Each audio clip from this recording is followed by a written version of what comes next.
How would your father have fared in today's NBA if he were playing? Wow, that is a good question. Don't forget to like, share, and subscribe and hit that notification button. As always, let's go.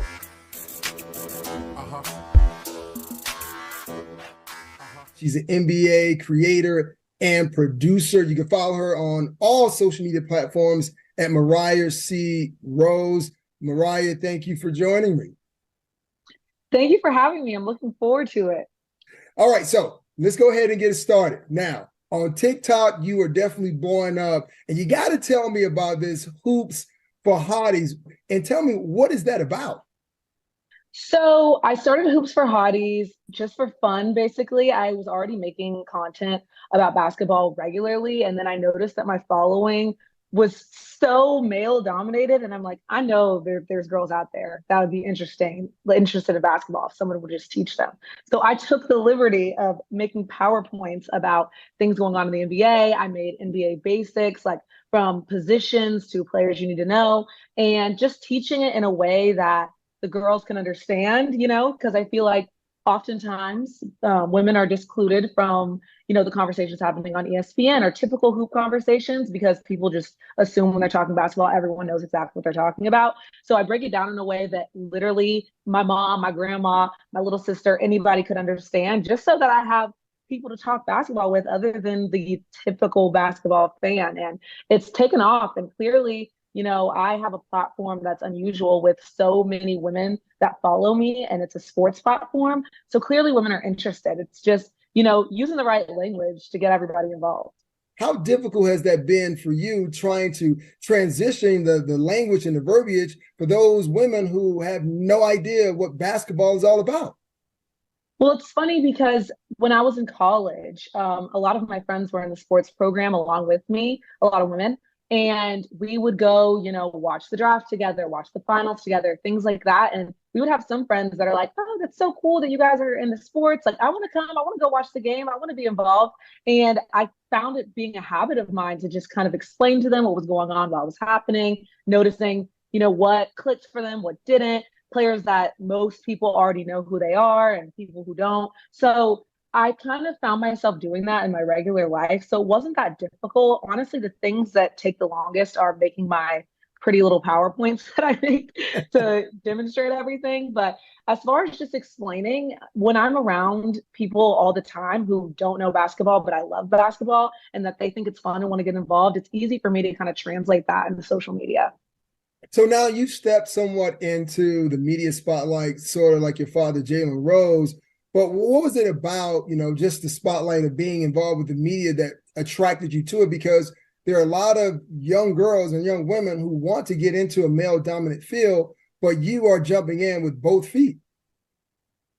Well, I found myself over COVID just being like, I'm just going to start making videos on social media and see who picks it up. And I was studying sports media in college and I learned so much and I'm so grateful for my education. But I woke up one day and decided to just start. I mean, everybody has a cell phone, everybody has a computer, everybody has access to the news all the time. And news isn't just television, it's here. And I always say there's one television on the wall, but there's five cell phones in the room. So if I could find my way into those five cell phones, I can find my way onto the big screen as well. So I found that it was easy once I took it upon myself to just build a community of other people who are interested in the sport as well. And having the confidence to know I know what I'm talking about. I can sit in these rooms with men who are maybe former players or men who may assume that they know more about the game than me because I've studied it. And there are men covering sports every day on television who haven't played in the NBA or the NFL that have very respected opinions that I respect as well. So as long as you're confident and you take it upon yourself to take initiative for your own career, I think that many women could get into this business. Your father, Jalen Rose, has been a star in the NBA for a while, but now he's a star off the court. What advice has he given to you as far as how you should navigate? Yeah, I mean, it's awesome having my dad have already been through this journey a little bit different from me in the sense where he went from being a player to wanting to be a media personality. Again, with people who are covering sports on television, there are people who have played the game for years but haven't been able to translate that into that level. And he's had to teach himself and, use his community to learn how to translate his knowledge into broadcast television. So with me, I think his main piece of advice has been just to be myself, to be confident, and to, never let anybody make you feel like you don't belong in a conversation. Because again, I've been around the game my whole life. My dad played basketball. My brother also played in the college level. So it's like I've been around basketball forever. It's just a matter of, translating that into communicating it the correct way for television or social media, whatever it may be. The Denver Nuggets have just won their first NBA title in 47 years. So I got to talk about something that definitely stood out to me was Coach Malone. When I saw him at the parade, I mean, he had his hat turned to the side. He had on his dark shades. He had on his grip. And the first thing I put out on social media, Mike Malone draped up and dripped out. When you see your coach like that, as a basketball player and the guys in that locker room, what do you think it does for them from a coach's standpoint, knowing as though their coach has embodied the same type of culture that they have?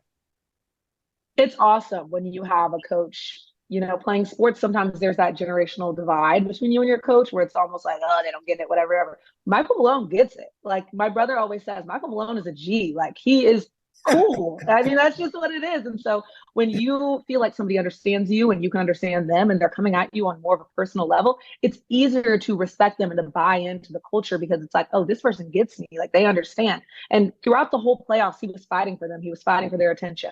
He was saying, everybody's looking at the Lakers and their adjustments, but what about what we're doing? And they swept the Lakers, So I think that having a coach that understands you and understands your culture and understands where you're trying to go, especially when you're a leader, Nikola Jokic, as amazing and prolific as he is, isn't really that guy who's going to be giving speeches in the locker room. And, so to have Michael Malone level with them in a way, somebody that they respect and in the role of leadership on the team is incredible. And I'm so looking forward to see where they go next. Now, Nikola Jokic, two-time MVP, should have been three-time MVP. Okay. So when you hear the disrespect for a guy like Nikola Jokic, what's the first thing that comes to your mind? We are in a phase of the NBA where, when it's the kids, they love Ja. Like the kids are buying up Ja's shoe because he's jumping out of the gym and he's got the dreads and he's got the Memphis colors in his hair. And, you've got Steph shooting from the logo. And I'm from Atlanta, so we've got Trae Young, bowing at the crowd and everything like that. And Nikola Jokic is just not that guy. And I think that's just why people haven't bought in as much in the past few months, years, because, paying attention to basketball, he's been like this forever. Like he's always been this incredible talent. It's just a matter of getting on that stage. And he had so many of his, teammates hurt for the past couple of years. So he hasn't gotten to get that, to that stage where everybody has to pay attention because, how everybody watches the Super Bowl when it comes to NBA, everybody watches the finals. So now everybody's like, who's this guy? You know what I'm saying? So I think getting on the stage is going to be really beneficial to him, but I don't take it as necessarily disrespect. I just think people aren't used to a star like him, which could be good for the game. When we look at the NBA as it stands now, we see a lot of international players, Joel Embiid, Luka Doncic, Nikola Jokic, we just talked about, and in this upcoming NBA draft, Victor Wembanyama, who is probably going to be another sensation. But when we look at the mentality of guys who are born in the United States to the guys who are international players, there seems to be somewhat of a difference in mentality, and we see it all the time. Do you see that the NBA is somewhat making, I guess, a strong push towards putting a lot of the international players up front opposed to the American-born players? I think that it's kind of happening naturally. I wouldn't say that international players are being placed on necessarily a bigger stage than American-born players. I do think, when it comes to someone like Giannis, people in Greece are invested in Giannis because they're seeing somebody like them or somebody, Nigerians, when they're seeing somebody like them in other countries, playing in the National Basketball Association, that is amazing. They're buying up his jerseys. Luka Doncic is another good example. And I think, it's just making the competition stiffer for American players, but only making the game better because it's more talent, more places to get talent from, more personalities like Nikola Jokic. And I think that that's great for the game and even better for the American players as well, because it's not as easy anymore. The competition is only getting stiffer. You can't just be good at one thing. And, with Giannis, one of my favorite players, his story is so incredible coming from Greece, selling things on the street. He said one of his favorite players was Allen Iverson, and he had to go to a coffee shop to watch his games because his family didn't have cable and time differences and whatever. So it's like, these kids are hungry. Like, they want that attention. Like, they aren't growing up being told, oh, you're going to be in the NBA. You're going to be in the NBA. So these kids are coming for the American players. And I think that it's interesting. And the NBA needed that sense of competition. Everybody's talking to each other on podcasts and dabbing each other up and everything. So it's nice to see that competition kind of coming back. And, even with Brandon Miller saying today, he's not okay with being the number 2 pick. Like, he doesn't want to be just the consolation prize from Victor Wembanyama. And I think that's amazing. So I love where the game is going. And as the competition gets stiffer, I think the games will only get better. Everyone is drooling over Victor Wembanyama. Obviously, he's going to be taken by the Spurs. But Yes. as the player who's an international player, and we just talked about several, what do you think is going to be his biggest challenge with an 82-game NBA season?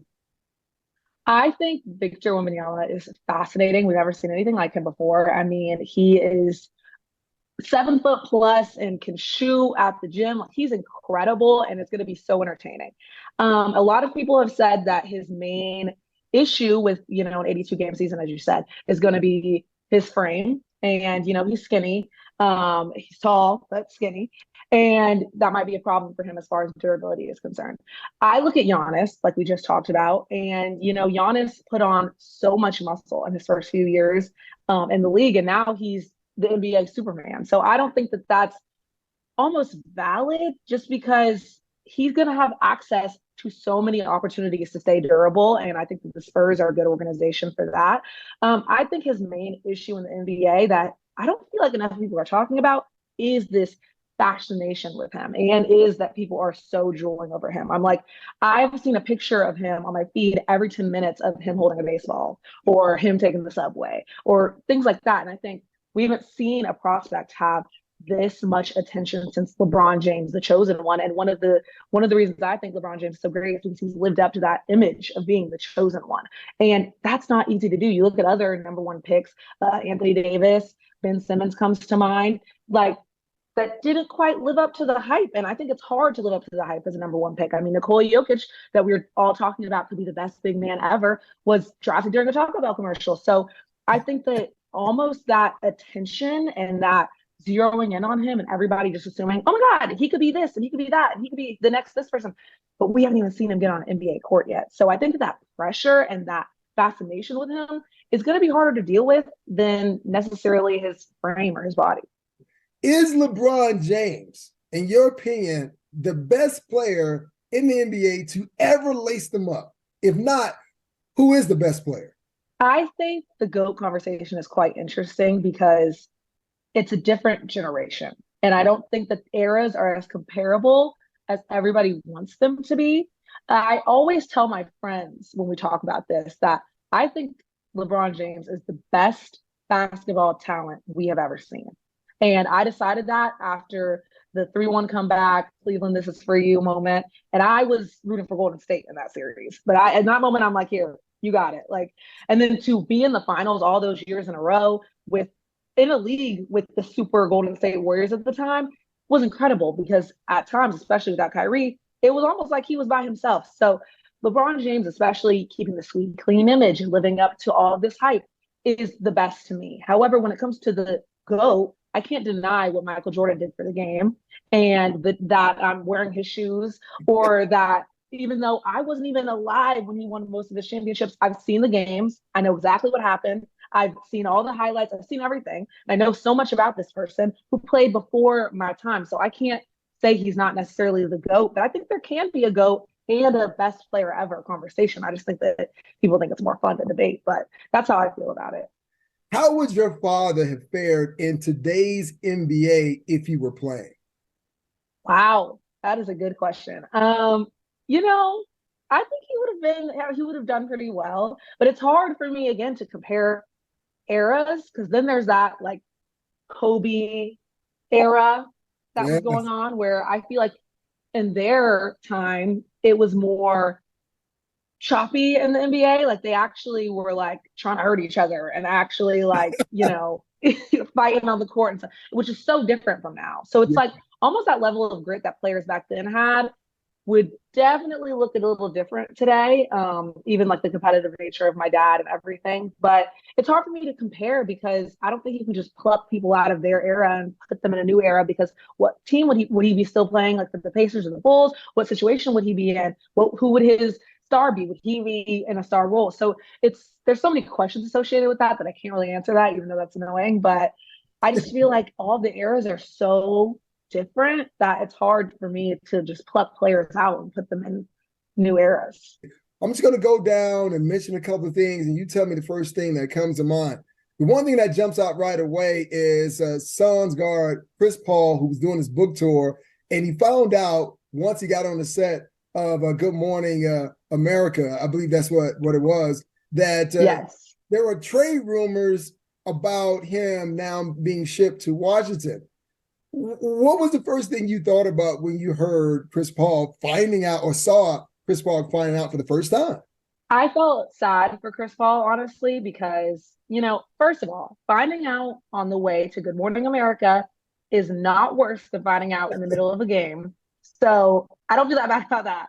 But the situation of, he's in this limbo where he's getting older and he could be valuable to any team. He's the point guard, he's CP3, but I think that availability is the best ability and can he stay healthy? And I don't think Chris Paul is going to play for the Wizards. Nobody does. He's definitely going to LA, one of those two teams over there. And I have mixed feelings about that too. Like, do the Lakers need to get another player that they have to worry about health? And then the Clippers, it's confusing for me, but I do feel for him. I feel bad for him. I thought that his chance to win a ring was against the Milwaukee Bucks and they didn't. And then they had another situation against Dallas. So I feel bad for CP3, but I don't think finding out on the way to Good Morning America on a book tour is the worst way. But I do think on a book tour is the worst time to ever get traded because he's going to get asked about this every single day now. So Bradley Beal will now go to Phoenix and join Devin Booker and Kevin Durant. And some are pushing this idea that now that would become the team to beat in the West. What say you? I say Bradley Beal, DeAndre Ayton, Devin Booker, Kevin Durant. What else? Like their problem was depth before, and their current problem is depth. And I don't think Bradley Beal necessarily solves that. And I also don't think you add Bradley Beal to your team and you're like, oh my God, our defense has improved so much. There's two sides of the wall. So I got to see them play before I make and what moves they make throughout the offseason. But happy for Bradley Beal that he escaped Washington and happy for Washington that they can, start this rebuilding phase. But I got to see what it looks like on the court.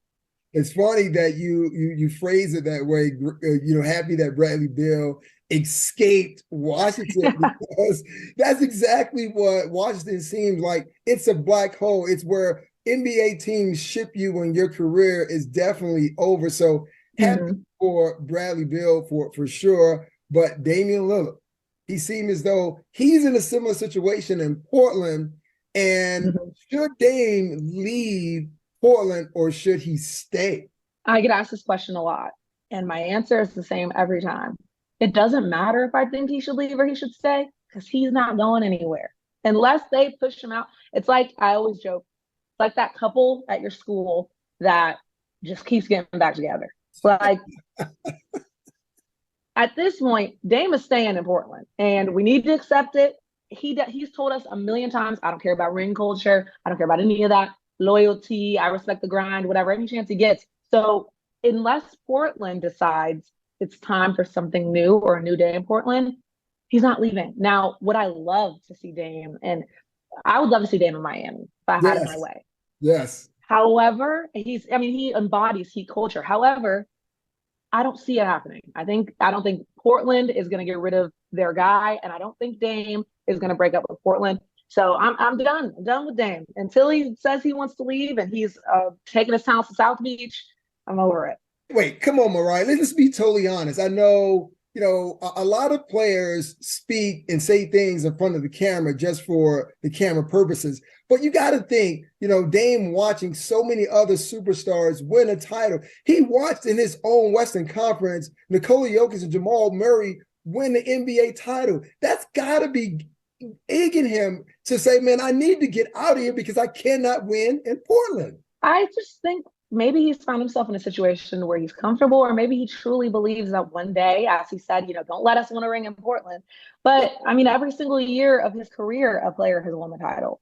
And he, every single year, just about, it feels like for like what, the past 3 or 4 years, there's been trade rumors about Dame or opportunities for Dame or teams looking at Dame or these rumors. And it doesn't seem like anything has changed yet. And he's not getting any younger. And I think this year would have been a really good opportunity for him to do that. And who's to say, we might get a surprise on our phones, a Woj bomb about Dame soon. But I think, if by now he hasn't had FOMO of winning a title, then I don't know when Dame time is going to be up in Portland. Well, one of the bigger topics this NBA offseason has definitely been about Zion Williamson and his issues. Now, I'm going to take a different approach to having this conversation, but if you, being as though you are a woman, if you were Zion's partner, how would you feel about all of this news? But more importantly, if you could talk to her, woman to woman, what would you suggest to her? Wow. Okay. So first, in my experience, I would have suggested her at woman to woman. I don't date athletes necessarily. So I'm like, I don't know, girl, but we're already at this point. So I don't know. My main issue with the Zion situation is, bro, so this is what you've been doing for the last couple of years. Like, I just feel like we're watching you do windmill dunks. We're watching, you balancing women and this, that, and the third, and the messages that have been tweeted out. And I'm like, I don't care. I just want to see Zion play basketball. He was voted as an all-star starter and has barely played in his career. He's lights out. So I would love for the attention on Zion to, turn over to more on the court attention.